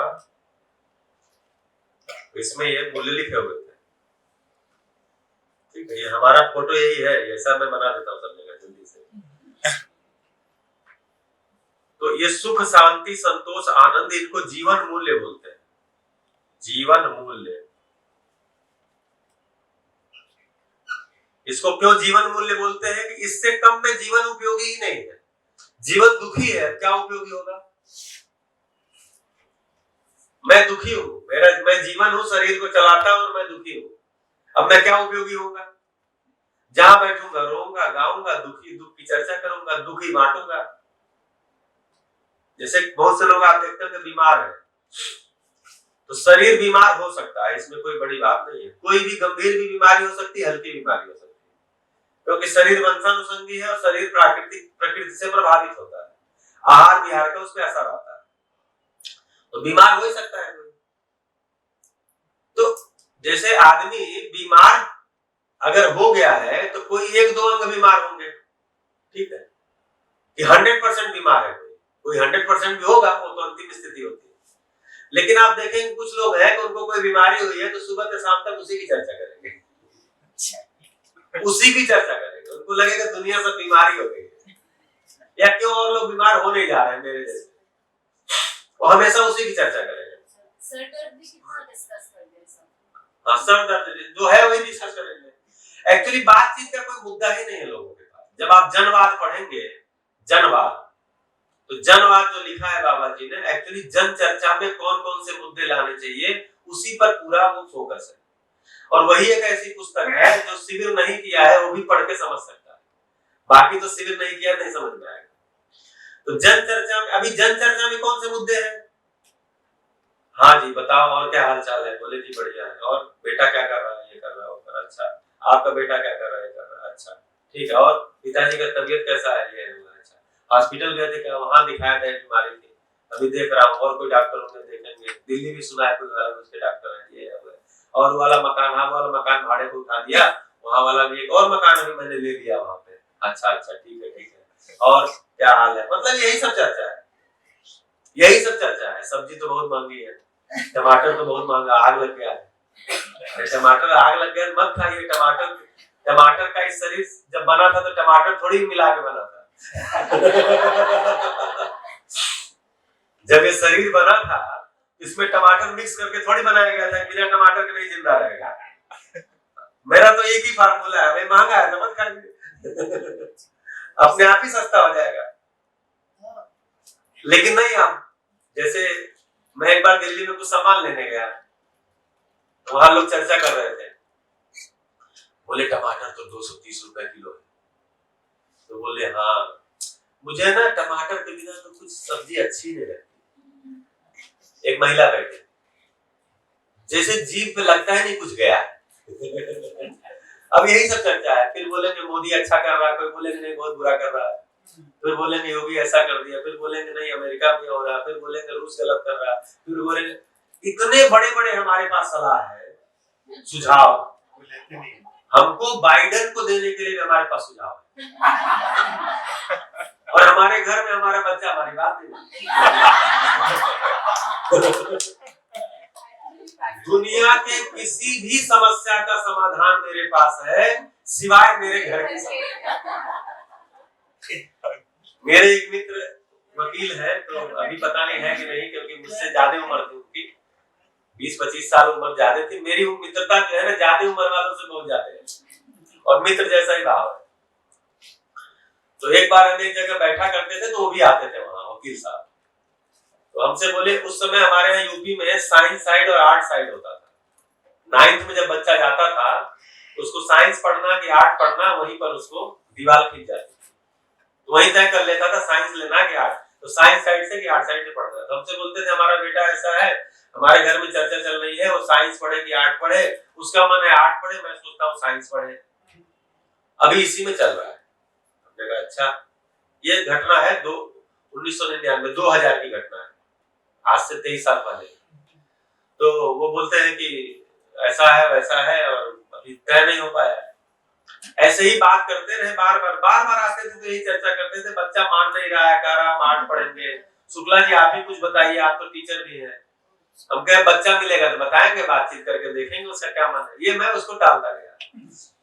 उसी बीच में आपको याद होगा कि सीमा पर एक बार तनाव हुआ था, अटल बिहारी वाजपेयी उस समय प्रधानमंत्री थे और बॉर्डर पे सेनाओं को तैनात किया गया था, मतलब डिप्लॉय की गई थी भारत की तरफ से भी, पाकिस्तान की तरफ से। बॉर्डर पे बहुत सारी सेनाएं आई थी सन 2000 या 2001 में, ऐसे ही कुछ ईयर था।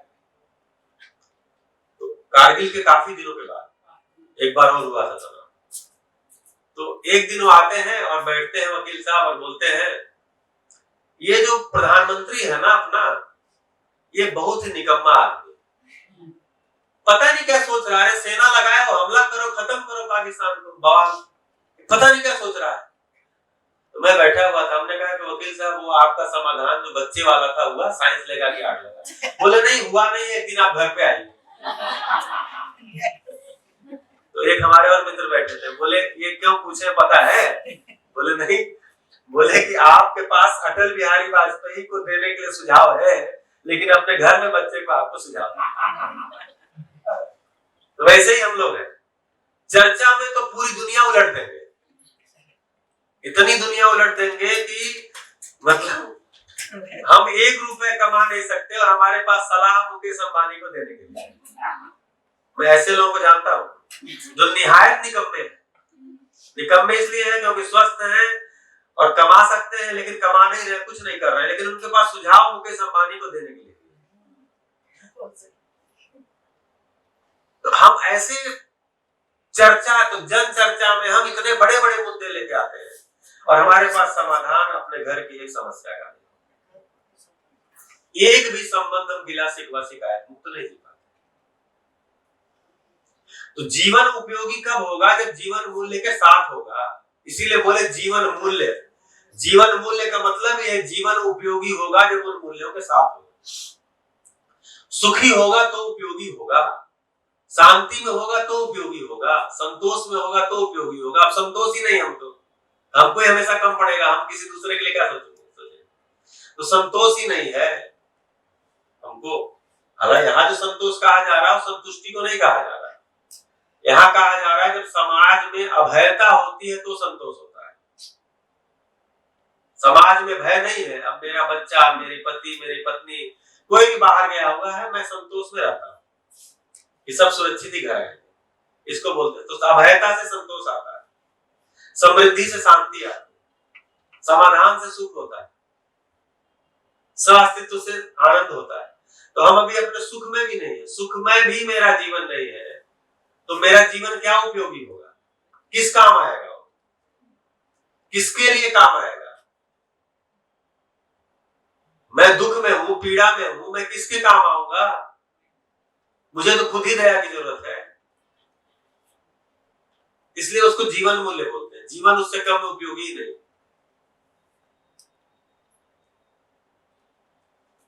काम कब आऊंगा? तो पहला चीज मेरे अंदर सेट होगा, मैं जीवन हूं, शरीर को चलाता हूं। मैं जीवन हूं, शरीर को चलाता हूं। जीवन अक्षय बल, अक्षय शक्ति संपन्न है। शरीर भौतिक रासायनिक क्रिया है। भौतिक रासायनिक क्रिया का काल होता है, टाइम पीरियड होता है, लिमिटेड होता है। जीवन अक्षय बल, अक्षय शक्ति संपन्न है। जिसका बल और शक्ति अक्षय ही नहीं है, उसकी क्रिया का भी काल नहीं है, चलती ही रहती है, निरंतर है। तो भौतिक रासायनिक क्रिया शरीर के अंदर चलती है और मैं शरीर को चलाता हूं। तो शरीर से सुखी होने का प्रयास निरंतर हो ही नहीं सकता, क्योंकि उसके अंदर क्रिया ही निरंतर नहीं है। शरीर की आयु भी हमेशा के लिए नहीं है, शरीर की आयु भी सीमित है। तो जो अक्षय बल, अक्षय शक्ति संपन्न है, वो कैसा है? तो मुझे पता चलता है मन, वृत्ति, चित्त, बुद्धि, आत्मा के रूप में अक्षय बल है। इच्छा विचार आशा रितंभरा प्रमाण के रूप में अक्षय शक्तियां हैं। ये अक्षय बल अक्षय शक्तियों में के कारण हमारे में 10 क्रियाएं हो रही है। मेरे में आस्वादन हो रहा है, चयन हो रहा है। अभी मेरा आस्वादन शरीर से ज्यादा प्रभावित है, इसलिए शरीर की इंद्रियों से जुड़ा हुआ आस्वादन ज्यादा होता है, इसीलिए मेरा ज्यादातर आस्वादन रुचि मूलक होता है। ऐसा क्यों होता है? क्योंकि उसके ऊपर एक क्रिया है तुलन। तुलन की दृष्टियां होती हैं, दृष्टियों से तुलन होता है। अभी मेरा तुलन प्रिय हित लाभ की दृष्टि से ही होता है। मुझे लगता है मैं प्रिय हित लाभ से ही सुखी हो जाऊंगा। सारा तुलन सुख के लिए होता है।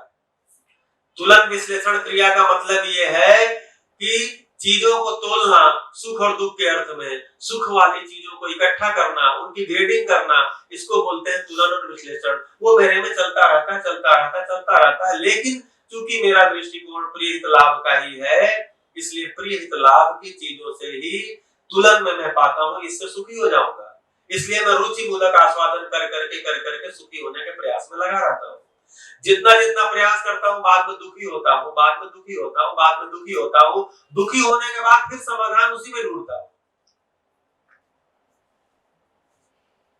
मतलब सारे कांटे बिखरे हुए थे, उसी में कुछ कांटा उठा लिया और मुझे कांटा चुभा, और मुझे लगा भी कि कांटा चुभा, लेकिन उस कांटा को रखने के बाद फिर समाधान उसी कांटे में से ही मैं ढूंढ रहा हूँ। तो कांटे में से जो भी समाधान आएगा वो कांटा ही होगा, इसलिए इसमें समाधान मिलता नहीं। लेकिन मुझे पता नहीं है, मुझे लगता है प्रिय हित लाभ में समाधान मिल जाएगा, इसलिए मैं प्रिय हित लाभ की दृष्टिकोण से ही सारा तुलन करता रहता हूँ, सारा विश्लेषण करता रहता हूँ, उसी आधार पे सारा आस्वादन चयन करता रहता हूँ, दुखी होता रहता हूँ, आगे सुखी हो जाऊंगा, ऐसा विश्वास, ऐसा भरोसा हमको रहता है, ऐसा अनुमान रहता है। आज नहीं कल हो जाऊंगा, आज नहीं कल हो जाऊंगा, एक बार नौकरी लग जाने दो, फिर मैं इन लोगों को दिखा दूंगा, फिर मैं सुखी हो जाऊंगा।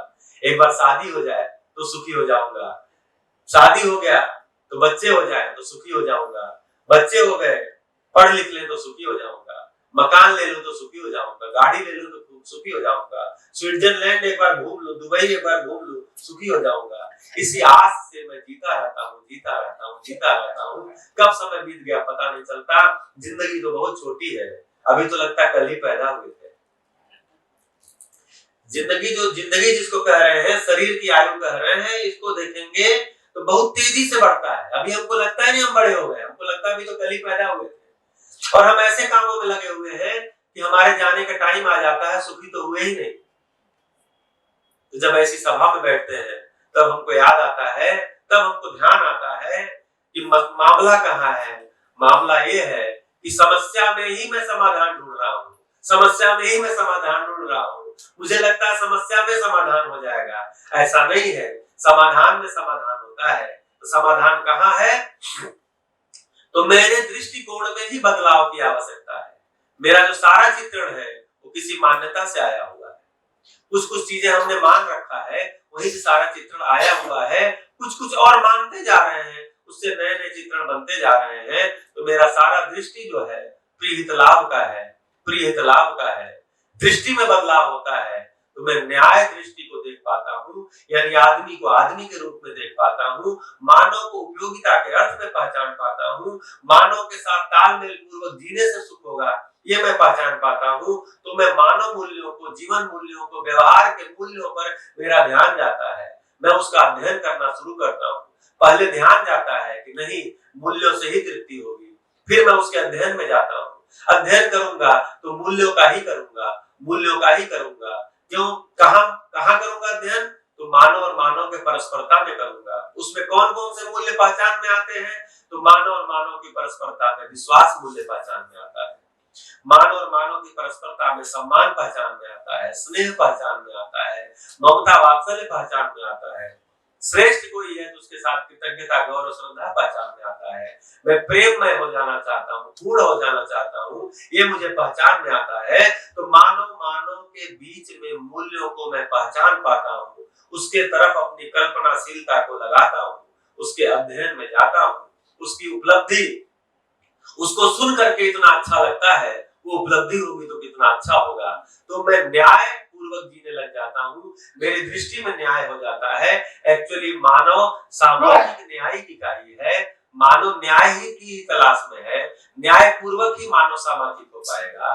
तो मैं न्याय को पहचानता हूँ, मैं व्यवस्था को पहचानता हूँ, मैं धर्म को पहचानता हूँ। व्यवस्था ये है, उसमें मैं एक हिस्सा हूँ, केवल पूरी व्यवस्था है उसमें मैं हिस्सा हूँ, मैं ही व्यवस्था नहीं हूँ, मेरे द्वारा व्यवस्था नहीं बनाई गई है, व्यवस्था है। तो व्यवस्था को पहचानता हूँ, पहचान लेता हूँ तो धर्म स्पष्ट होता है, धर्म स्पष्ट होता है तो मेरी भागीदारी स्पष्ट होती है, तब मैं अपनी भागीदारी कर पाता हूँ, तो मैं मूल्यवान भागीदारी कर पाता हूँ, क्योंकि मैंने व्यवहार को भी पहचान लिया, व्यवहार में क्या मूल्य है उसको पहचान लिया, मैं जीवन को पहचान लिया। जीवन में सुख शांति संतोष आनंद पूर्वक जिया जाएगा तो ही जीवन उपयोगी होगा। तो मैं जीवन को पहचानता हूँ, तब मैं भौतिक जगत को पहचानता हूँ कि समस्त भौतिक जगत इन दो मूल्यों में ही है, वो उपयोगिता है, कला है, उपयोगिता है, कला है। तो मैं भौतिक जगत की चीजों का बेहतर उपयोग कर पाता हूँ, अपने लिए उपयोग कर पाता हूँ, और प्रकृति भी जैसी है वैसी बनी रहती है, तो प्रकृति को भी नुकसान नहीं होता और मेरे लिए भी चीजें मिलती जाती हैं।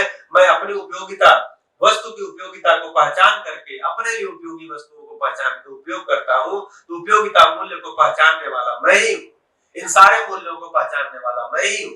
ऐसा मुझे सूचना मिलती है, ऐसा मुझे समझ मिलता है, ऐसा मुझे सूचना मिलती है।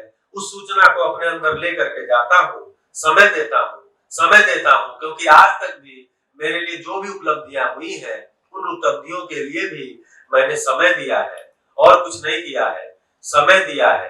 क्या समय दिया है?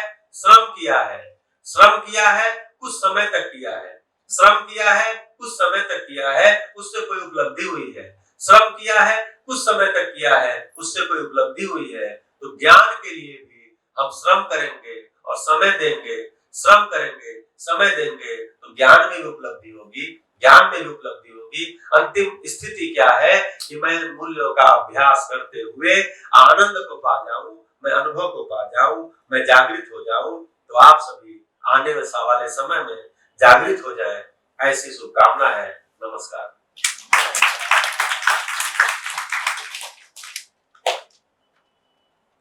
मुझे भी होता है, लोभ संवरण नहीं हो पाता है कि कोई चीज फ्लो में आ रही है तो उसको फ्लो में बोला है। 5 दिन का पूरा एक 5 दिन में जो भी आपने बताया, हाँ, पूरा आ गया। अंदर आया कि नहीं आया? जैसे लोग बोलते हैं कितने शिविर में जाएं तो समझ में आ जाएगा, तो मैं बोलता हूँ शिविर में कितने गए हैं उससे मतलब नहीं है, शिविर आप पे कितना गया है उससे।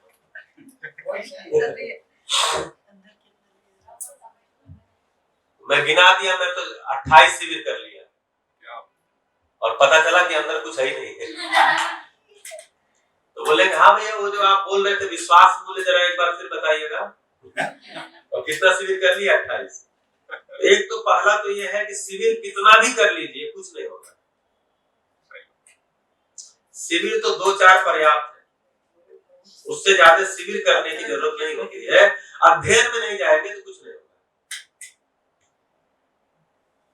कोई व्यक्ति है जो लगातार शिविर ही कर रहे हैं, मैंने 20 शिविर कर लिया, 22 शिविर कर लिया। तो शिविर क्या चीज है? जीवन विद्या शिविर क्या चीज है? तो जीवन विद्या शिविर मध्यस्थ दर्शन की परिचयात्मक प्रस्तुति है, इंट्रोडक्टरी प्रेजेंटेशन।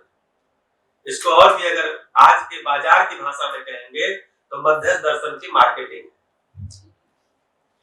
मध्यस्थ दर्शन की मार्केटिंग, बस इतना ही है। तो आप उसी एडवर्टाइजमेंट को कितना बार देखेंगे? वो विज्ञापन है, विज्ञापन देखने से वस्तु नहीं मिलता, वस्तु को पकड़ना पड़ता है, बाजार जाना पड़ता है वस्तु के लिए। तो अध्ययन में आना ही पड़ता है, अध्ययन में आएंगे तो उपलब्धि होता है। आप सभी तो अध्ययन शुरू कर रहे हैं, तो मूल्यों को देखेंगे तो अभी कितने मूल्य आ गए? 18, 4, 22 और 24 मूल्य आ गए। ये कुल मिला के हो गए 18, 9 और 9 कितने हो गए? 18। ये कितना हो गया? 4। और 2 वस्तुओं में हो गया कितना हो गया? 24। कुल मूल्य कितने हैं? 30। तो 6 बचे हैं जिनको मानव मूल्य बोलते हैं। मानव मूल्य मतलब मानव कैसे उपयोगी होगा, जीवन उपयोगी होगा सुख शांति संतोष आनंद पूर्वक। व्यवहार उपयोगी होगा विश्वास सम्मान स्नेह ममता वात्सल्य पूर्वक। Dash dash dash. वस्तु उपयोगिता के आधार पर ही काम में आती है। मानव कैसे उपयोगी होगा? तो मानव धीरता पूर्वक उपयोगी होगा और वीरता पूर्वक उपयोगी होगा और उदारता पूर्वक उपयोगी होगा। उदारता दो बार आता है, एक तो ममता के साथ भी उदारता आता है और एक यहाँ भी आता है। दोनों का मतलब भी एक ही है। धीरता वीरता उदारता दया कृपा और करुणा, ये 6 मूल्य को मानव मूल्य बोलते हैं। इसमें से इतने को मानव मूल्य बोलते हैं, बाकी पूरे को मिला के बोलते हैं अति मानव का मूल्य बोलते हैं। एक मानव है एक अति मानव है। अभी मानव अति मानव क्या होता है उसकी चर्चा भी करेंगे, वो भी अध्ययन बिंदु का ही कंटेंट है। उसमें से नीला वाले जरा निकालना, चल या रिफिल हो तो रिफिल कर।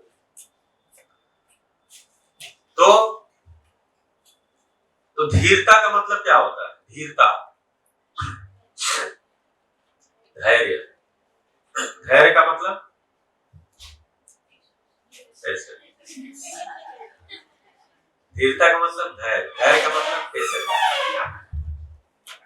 इसमें धीरता पहचान में आ गया क्या होता है?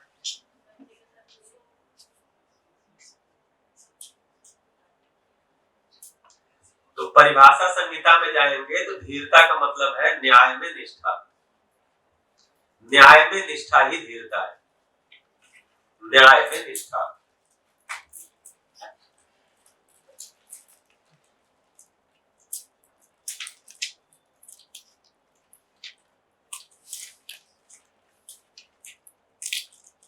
एक तो न्याय है, दूसरा निष्ठा है। निष्ठा का मतलब क्या होता है? निष्ठा का मतलब क्या होता है?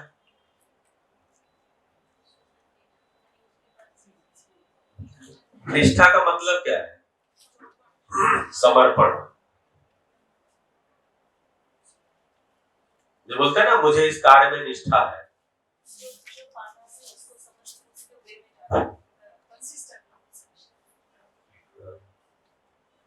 तो एक होता है निश्चय और एक होता है निष्ठा। मैं कुर्सी से सर जाऊं, पहिए का कुछ तो उपयोग किया जाए। नहीं तो बोलते हैं ना कि पहिए का आविष्कार कब हुआ था? लोग पढ़ते हैं ना इतिहास में, पहिए का आविष्कार हजारों साल पहले हुआ था ना, कई हजार साल पहले। ठीक है, मतलब पाषाण काल में हुआ कि पूरा पाषाण काल में? कब हुआ? पाषाण काल में पहिए का आविष्कार, मतलब उसको इतिहास में टाइमलाइन में पढ़ते हैं कि पहिए का आविष्कार हुआ, यानी कई हजार साल पहले पहिए का आविष्कार हुआ। ठीक। और बैग थैले का आविष्कार, ये चीजें थैले में लेके जाना है, थैला थैला बैग। अरे गठरी तो थी ना, थैला नहीं था, गठरी थी, पोटली थी। तो पोटली का भी रिसेंट कहा हुआ बहुत पहले से है। तो पहिए का आविष्कार कई हजार साल पहले हुआ और झोले का भी आविष्कार बहुत पहले हो चुका था, लेकिन झोले में पहिया लगाना है ये आदमी को कब अकल आई? अभी बहुत जल्दी। तो झोले में पहिया लगाने का काम, ठीक है, तो कुर्सी में पहिया लगाने का काम, उसका मैं उपयोग कर रहा हूं। एक शब्द है निश्चय, एक है निश्चय। ठीक है, थोड़ा सा इसको ठीक कर देने तो गुजराती में च और या हमको और निष्ठा, इन दोनों में अंतर है, एक ही चीज है, निश्चय करना और निष्ठा।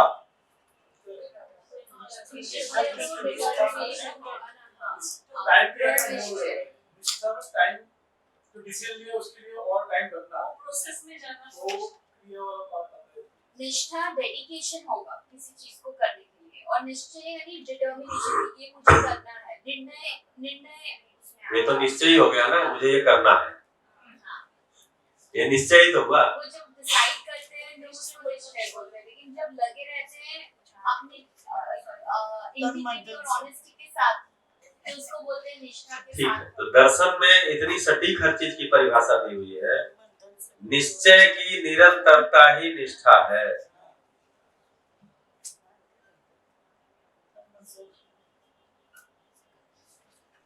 निश्चय किया और उसमें हम बने हुए, ये निष्ठा है। नहीं तो निश्चय किया और बदल दिया तो निश्चय की निरंतरता ही निष्ठा है।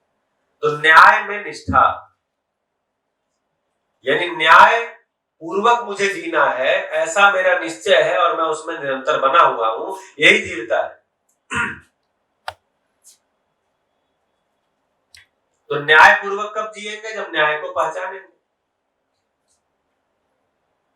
न्याय पूर्वक जिएंगे कब? जब न्याय पहचान में आएगा। तो न्याय को पहचान पाना, फिर न्याय पूर्वक जीना, कि अपने अंदर जो है निश्चय करना, मतलब उसके लिए निष्ठान्वित होना, इसको बोलते हैं धीरता। इससे कम में धीरता नहीं चलेगी। अब न्याय समझना पड़ता है, तो अगर इसको और लिक्विड करें, थोड़ी सी भाषा को और थोड़ा सा हल्का करें, हल्का तो करते नहीं बनता है परिभाषा को, तो समझने के प्रति जो हमारी निष्ठा है वही धीरता है। ज्ञान संपन्नता के लिए, समझने के लिए जो हमारी निष्ठा है वही धीरता है। समझने के लिए निष्ठा, क्योंकि न्याय में निष्ठा का मतलब क्या? न्याय को समझना पड़ेगा, तभी न्याय हम कर पाएंगे। तो न्याय में निष्ठा का मतलब कि न्याय को समझना और न्याय को अपने अंदर पहचान पाना, तो ये समझने के लिए, समझने से ही होगा। तो समझने के लिए निष्ठा, इसको बोलते हैं धीरता। तो इससे बड़ी कोई धीरता है नहीं। नहीं तो बोलते हैं ना, अगर धैर्य बोलेंगे तो क्या बोलते हैं? अब मेरा धैर्य का बांध टूटने वाला है। इसका मतलब निष्ठा नहीं है। तो धीरता धैर्य नहीं है। धीरता को धैर्य नहीं कह रहे, धैर्य को धीरता नहीं कह रहे। धीरता धैर्य से थोड़ा ज्यादा है। समझने, जैसे हम इसको समझेंगे ही, पार पाएंगे ही, ये धीरता है। तो ता जहां लग गया वो निरंतरता, मतलब धीरता है तो उसकी निरंतरता भी है। वो मेरे अंदर निरंतरता है कि मैं समझूंगा ही, न्याय समझ ही लूंगा, न्याय पूर्वक ही जीऊंगा। तो न्याय को समझूंगा, न्याय पूर्वक जीऊंगा, ये मेरी निष्ठा है। इसी को कह रहे हैं धीरता। अब ये मेरा टूटता नहीं।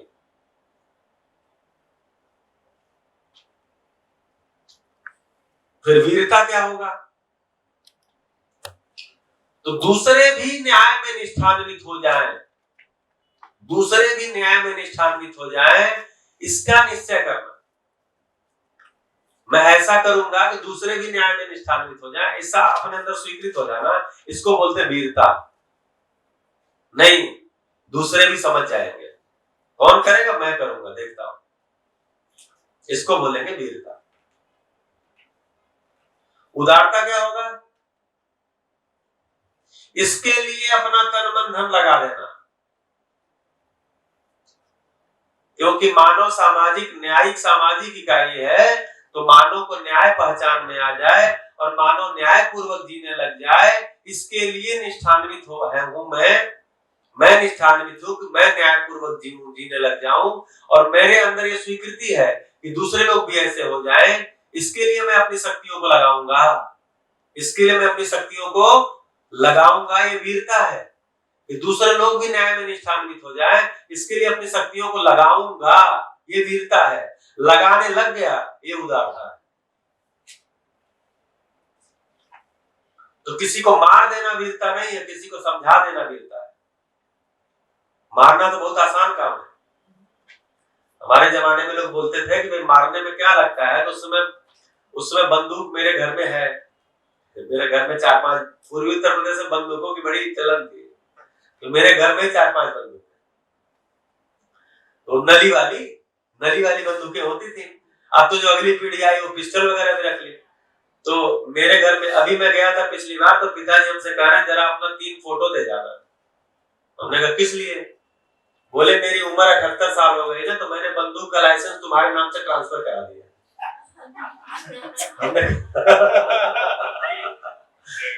मतलब मुझे बंदूकधारी बना दिए। हमने कहा मुझे नहीं करना है, बंदूक बेच दीजिए। बोले वो बंदूक कौन खरीदेगा नली वाली, वो तो कबाड़ में फेंक नहीं सकते, कबाड़ में तोल नहीं सकते, कोई फ्री में लेने को तैयार ही नहीं है। कोई फ्री में भी नहीं ले रहा है वो बंदूक नली वाली जो होती है। तो हम लोग ये कहते थे मारना बहुत आसान काम है, क्योंकि उसमें 20 रुपए की कारतूस आती थी। तो बोले किसी आदमी को कैसे मार सकते हैं, हमने कहा बस 20 रुपए में मार सकते हैं। किसी आदमी को मारने में खर्चा 20 रुपए और समझाने में खर्चा पता ही नहीं। इसका मतलब समझाना बड़ा काम। तो मैं बड़ा काम स्वीकारता हूँ हमेशा, छोटा काम नहीं स्वीकारता। मैं छोटा काम नहीं स्वीकारता। 6th में पढ़ रहा था, मैथ्स की पीरियड थी और मैं ऐसे बैठा था, एक बच्चा, एक मेरा साथी था, कुछ बात करने लगा। एक बार बात किया तो टीचर आंख करे रहे, फिर वो बात किया मुझसे, तो उनको लगा दोनों मिलके बात कर रहे हैं। तो उसको ना डांट करके मुझे बहुत तेज डांटे। बोले तुम बिल्कुल ध्यान नहीं दे रहे हो और जानते नहीं मैथमेटिक्स है, जिंदगी भर मैथमेटिक्स नहीं आएगी, तुमको तो कतई नहीं आएगी। उसी समय मैं तय कर दिया कि मुझे मैथ्स में ही सारी पढ़ाई करनी है। तो मैं मैथ्स में मास्टर्स कर गया, MSc मैथमेटिक्स। तो हमको तो कठिन काम स्वीकारने की हमेशा आदत है। 20 रुपए वाला काम मेरे लिए। सर एक इसमें वो शायरी भी है, जिसकी जैसी वृत्ति वो वैसी चीजें रखता है, कोई परिंदों के लिए दाना तो कोई बंदूक रखता है। हम तो बंदूक भी रखते हैं, दाना भी रखते हैं। पर बंदूक परिंदों के लिए नहीं है। ठीक है, तो 20 रुपए वाला काम तो मुझे ठीक नहीं लगता, इसलिए मैं महंगा काम स्वीकारा हूँ। ठीक है, आदमी को, किसी को देखिए, किसी को समझ दे देना बड़ा काम है, सुविधा दे देना बहुत छोटा काम है। इसीलिए जॉर्ज बर्नार्ड शॉ ने कहा है, किसी को रोज एक मछली दोगे, उससे क्या होगा, वो तुम्हारा रोज रास्ता देखेगा, तुम उसको मछली पकड़ना सिखा दो। तो किसी को समझ उपलब्ध करा देना बड़ा काम है, किसी को समझ उपलब्ध करा देना ये बड़ा काम है, सुविधा उपलब्ध करा देना ये छोटा काम है। ठीक है, किया जाए, किसी को सुविधा नहीं है तो दे दिया जाए, लेकिन वही हम जिंदगी भर करेंगे वो नहीं चलेगा।